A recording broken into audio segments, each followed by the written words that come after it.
आप सभी का मेरे YouTube चैनल परीक्षा ग्रुप में हार्दिक अभिनंदन है, स्वागत है। तो प्रिय विद्यार्थियों, मैं आपके लिए मल्टीपल क्वेश्चन सीरीज संचार से संबंधित वीडियो एक के बाद एक लेके आ रहा हूं। अगर वीडियो आपको पसंद आए तो वीडियो को लाइक कीजिए, चैनल को सब्सक्राइब कीजिए और वीडियो को अपने दोस्तों के साथ शेयर भी कीजिए। दोस्तों, आज का हमारा पहला प्रश्न है, आधुनिक संप्रेषण क्रांति किसके द्वारा अभिप्रेरित हुई? अभिप्रेरित यहाँ पे मिस स्पेलिंग है, अभिप्रेरित है ये।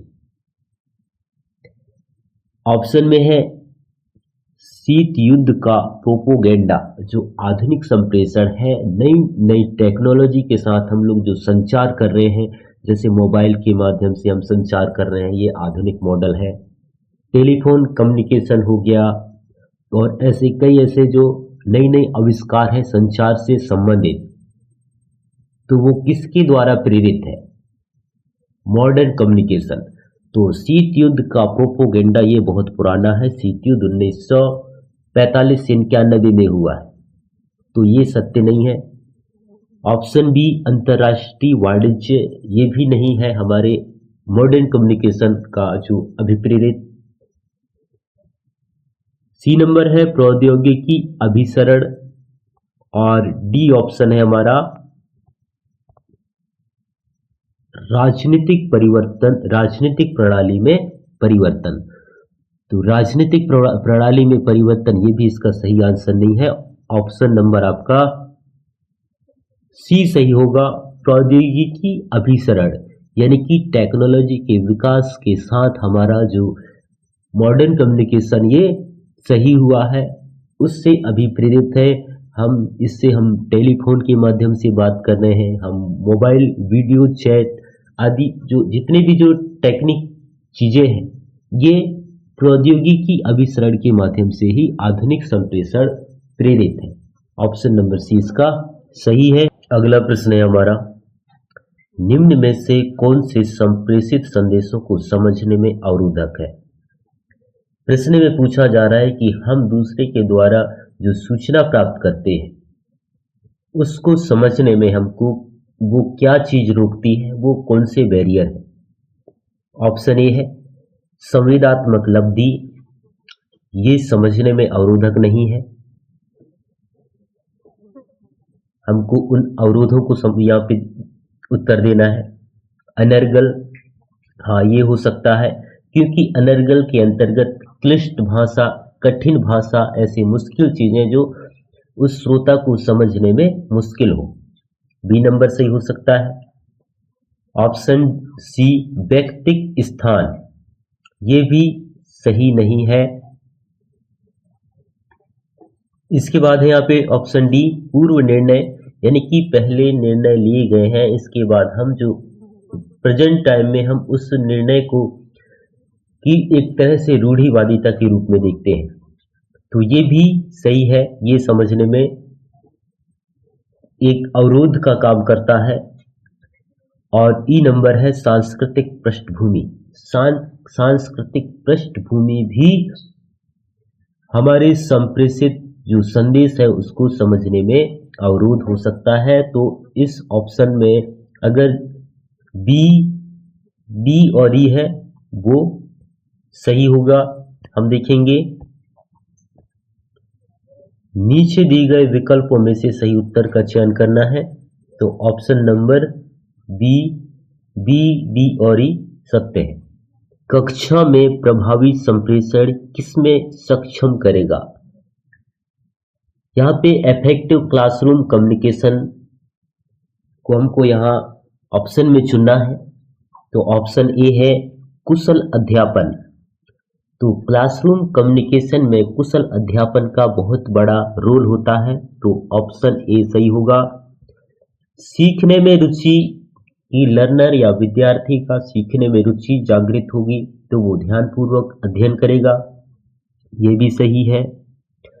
सी ऑप्शन है अल्पतम मूल्यांकन।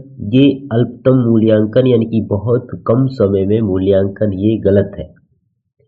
डी ऑप्शन है शिक्षकों और विद्यार्थियों के बीच अन्योन्य क्रिया। शिक्षकों और विद्यार्थियों के बीच का जो कड़ी है वो एकदम गहरा है, इसलिए यहाँ पे ये गलत है, क्योंकि इनके बीच अन्योन क्रिया नहीं हो सकते। दोनों का एक जैसे, एक तरफ जो शिक्षक है वो उसको संप्रेषित करे और श्रोता जो विद्यार्थी है उसको अच्छे से ग्रहण करे। तो ये ऑप्शन गलत है। ऑप्शन नंबर ई, अध्यापक केंद्रित व्यवहार। इस प्रकार से जो शिक्षक बोलता है, जो शिक्षक होमवर्क देता है और जो श्रोता है, जो विद्यार्थी है उसको करता है, उसके व्यवहार के अनुकूल कार्य करता है, तो ये सही है। यानी कि यहाँ पे ऑप्शन नंबर ए, बी और ई जिस ऑप्शन में है वो आंसर सत्य होगा। हम यहाँ देखेंगे, नीचे दी गए विकल्पों में से सही उत्तर का चयन करना है हम लोगों को। तो यहाँ पे है ऑप्शन नंबर डी में ए, बी, डी, ये सही है। अगला प्रश्न है हमारा, संप्रेषण में अपरोक्ष या परोक्ष रूप से अनुभव से निकली एक उच्च कोटि की अनुमति निम्नलिखित में से किसके लिए उत्तरदायी है? तो हम देखेंगे इसके ऑप्शन। ए, सामान्यीकरण, बी, सरलीकरण और सी, अमूर्तीकरण। क्या मूर्तीकरण है? अमूर्तीकरण है। और डी, कड़ी प्रतिक्रिया। तो इसका सही आंसर होगा अमूर्तीकरण।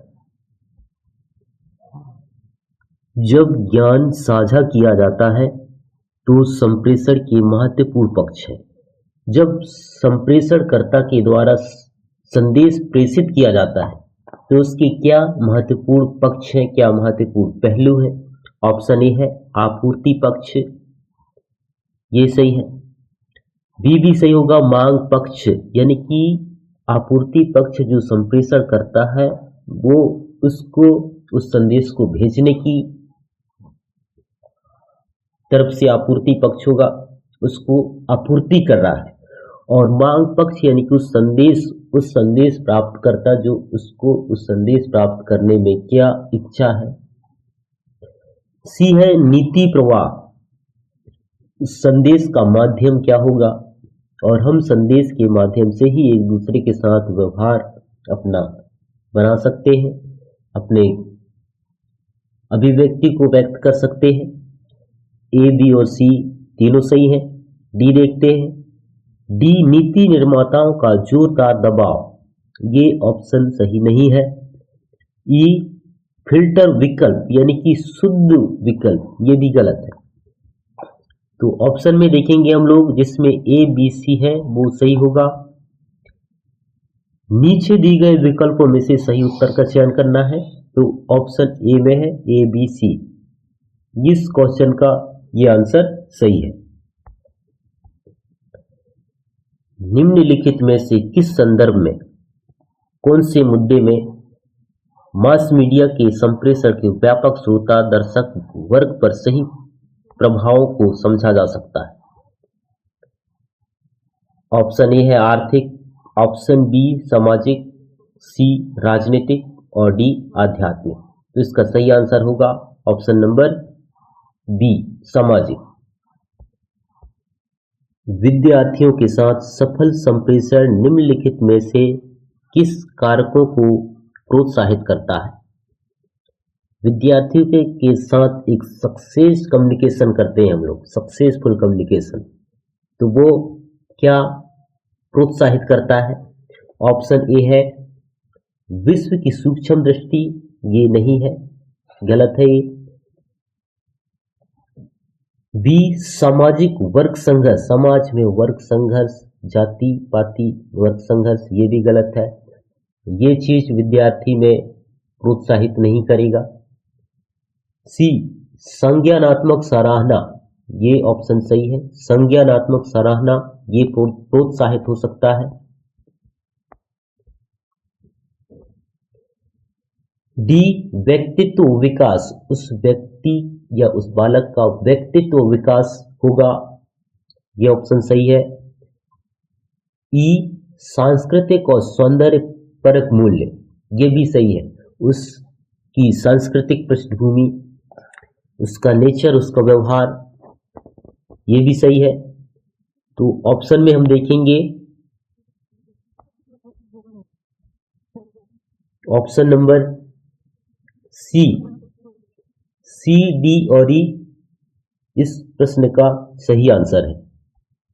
अगला है सूची फर्स्ट के साथ सूची सेकंड को मिलान करना है। यहाँ एक तरफ संप्रेषण के विश्लेषण के प्रकार है और दूसरी तरफ संप्रेषण के कारक है।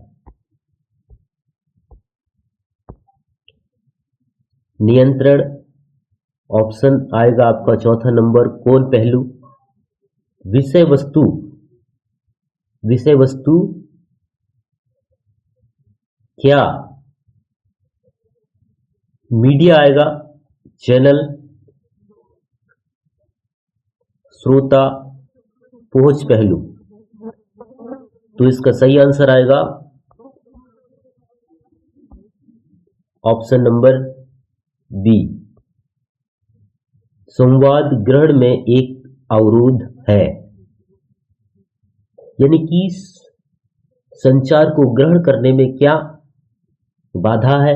ऑप्शन ए है पर्यावरणीय उद्दीपन,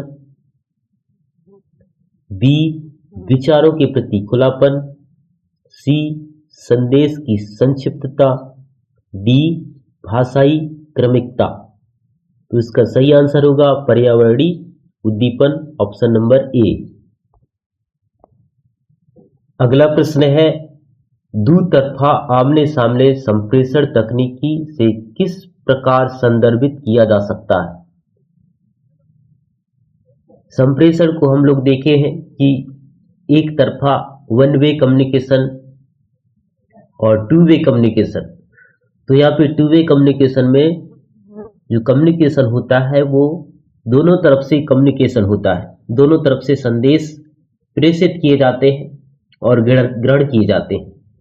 तो ऑप्शन में देखेंगे हम, ऑप्शन एक स्तर, बी स्तर 2, सी स्तर 3 और डी स्तर 4। तो इसका सही आंसर होगा ऑप्शन नंबर बी, क्योंकि इसमें दोनों तरफ से कम्युनिकेशन होता है। नीचे दो कथन दिए गए हैं, कथन फर्स्ट और सेकंड, कौन सत्य है और कौन असत्य है, या दोनों सत्य हैं या दोनों असत्य हैं, उसको हम लोगों को यहाँ पे विकल्प के अंदर उत्तर देना है। पहला कथन है लघु समूह संप्रेषण संबंध की आवश्यकताओं को पूर्ति करता है। जो एक छोटा समूह है वो संप्रेषण संबंध की आवश्यकताओं को पूरा करता है। बिल्कुल ये कथन सत्य है कि एक छोटा लोगों का समूह है वो संप्रेषण या कम्युनिकेशन की आवश्यकताओं को पूरा करता है, ये सही है। क्यों? क्योंकि दूसरा कथन है फिर भी लघु समूह संप्रेषण कार्य से संबंधित आवश्यकताओं की पूर्ति नहीं करता। यहाँ पे हमने देखा ये कथन सत्य है और यहाँ कह रहा है कि संप्रेषण कार्य से संबंधित आवश्यकताओं को पूर्ति नहीं करता। तो ये कथन बिल्कुल गलत है, ये कथन बिल्कुल गलत है। तो ऑप्शन में हम देखेंगे पहला सत्य और दूसरा असत्य है। तो ऑप्शन किस में है? ऑप्शन सी, कथन फर्स्ट सत्य किंतु कथन सेकंड असत्य है, ये इसका सही आंसर होगा।